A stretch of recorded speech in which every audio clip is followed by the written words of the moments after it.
What's up guys, it's Shot by Darylyn. Welcome to my YouTube page, and today I'm going to be breaking down how to become a camera girl.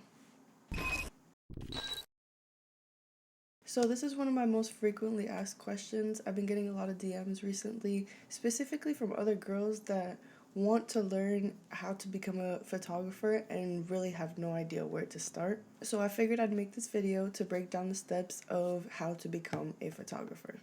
Okay. So the first thing to keep in mind as a photographer is the equipment.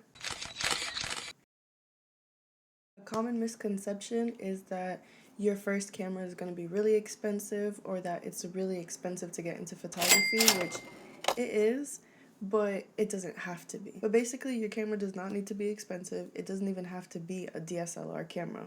I actually shot a wedding one time on an iPhone because we weren't allowed to bring DSLR cameras inside, and the video came out pretty good. A lot of people couldn't tell the difference, so that just goes to show that you don't necessarily need a big fancy piece of equipment just to get started on your photography journey. The most important thing to learn when you're becoming a photographer is to get to know the exposure triangle. This is the shutter speed, aperture, and ISO. So being able to understand these settings on your camera will help you to shoot in a manual mode and control every aspect of your photo versus shooting on auto settings, which will, trust me, it will ruin your whole photo. So the more you practice, the more comfortable you'll be with your camera and the more confident you'll feel in any photo shoot setting. So the next thing you're going to want to keep in mind is how you're going to edit your photos.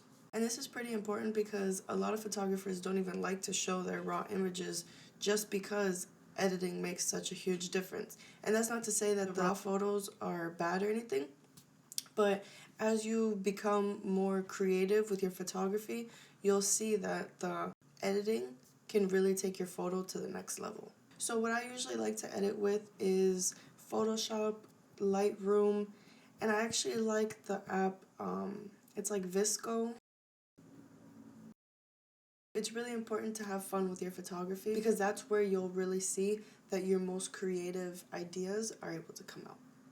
So it's really important not to compare yourself because everyone really has a different style of photography, and there's that quote that says beauty lies in the eye of the beholder. If you have established yourself for having a certain style of photography, I guarantee somebody will book it. So my last suggestion would be to use your surroundings, to use the props around you, to use the natural lighting, to think outside the box, and to remember that not everything is perfect, and that's what makes photography and art so beautiful. So these are really just the basics of entering photography. If there's something that you learned in this video and you found helpful, let me know in the comments below. And if you guys want me to get more in depth about the exposure triangle and getting to know the settings of your DSLR camera, let me know. Make sure you guys go cop my new merch.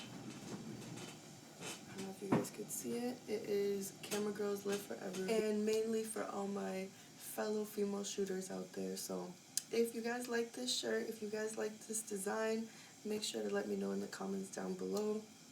I will be releasing it soon. This is just a little prototype that I had done. Shout out to Dali. But yeah, it will definitely be coming out soon. I'll be posting it up on my website. Make sure to go follow me on Instagram at SheWantsToDarylyn and my photography page Shot by Darylyn so that you can check out all my exclusive content, and make sure to stay subscribed right here on YouTube so that you can see the behind the scenes of how we make this content happen. Thank you guys so much for tuning in, and I will see you in the next video.